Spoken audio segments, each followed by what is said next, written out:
Aujourd'hui, je vais vous lire une histoire sur les animaux de la mer, de 4 à 7 ans. Les animaux de la mer. L'hippopocampe. L'hippopocampe n'a pas d'écailles. Pourtant, c'est un poisson.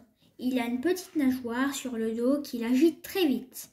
Il nage debout et s'accroche aux plantes marines grâce à sa queue. On le surnomme aussi cheval de mer.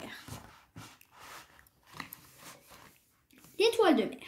L'étoile de mer mange surtout des coquillages. Elle pose ses ventouses de ses bras sur la coquille d'une moule et tire très fort pour l'ouvrir. Ensuite, elle avale le mollusque, comme celle de l'oursin. Sa bouche se trouve sur son ventre. Le poisson volant. Le poisson volant n'a pas d'ailes. Le poisson volant n'a pas d'ailes, mais de grandes nageoires qu'il déploie en sautant hors de l'eau.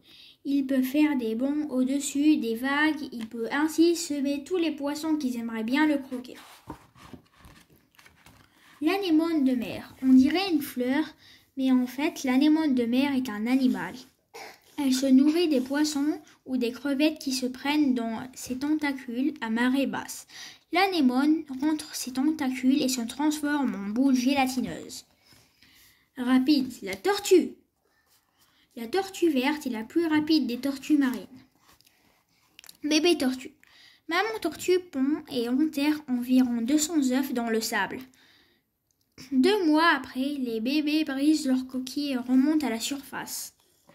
Après un trajet dangereux sur le sable, les bébés tortues sont à l'eau. Le poulpe.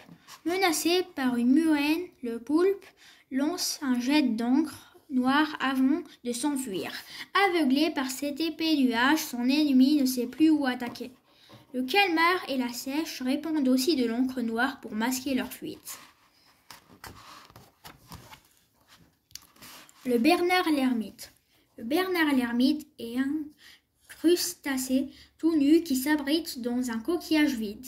Souvent, une anémone de mer fixée sur sa coquille le protège en échange des restes de ses repas. Mais en grandissant, il doit déménager car sa maison devient trop petite. Le goby-marcheur. Certains poissons comme le goby-marcheur utilisent leurs nageoires en guise de pattes. Ils peuvent sortir de l'eau, respirer l'air et se déplacer sur la plage et même grimper sur les rochers ou se promener sur les racines des palétuviers.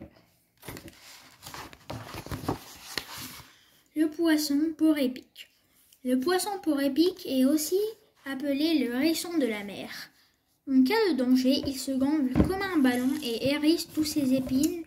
Le poisson globe, lui aussi, se gonfle, mais ses épines sont beaucoup plus courtes. Le plus gros, avec ses 18 mètres de long, le requin-baleine est le plus gros poisson de la planète. Heureusement, ce requin géant n'est pas méchant. Il se nourrit uniquement du plancton qu'il retient à travers le filtre de ses branchies. Le sais-tu? Le sais-tu? Papa hippopocampe a une petite poche sur le ventre qui sert de couveuse. Maman hippopocampe y pond ses œufs. Si l'étoile de mer perd un bras, il lui en repousse un autre. Certaines étoiles de mer peuvent avoir jusqu'à 15 bras. Quand le bernard l'ermite déménage, il se glisse à reculons dans un nouveau coquillage vide. Les 8 bras de la pieuvre sont tout munis de ventouses. Ce sont des tentacules. Le goby-marcheur sautille sur la vase comme une grenouille. Le poisson clown trouve refuge dans les tentacules de l'anémone de mer. C'est un abri en cas de danger. Pour se gonfler, le poisson globe avale l'air ou de l'eau. Grâce à ses nageoires, il peut tourner, descendre ou pivoter comme un hélicoptère. Le poisson volant peut s'élever jusqu'à 3 mètres.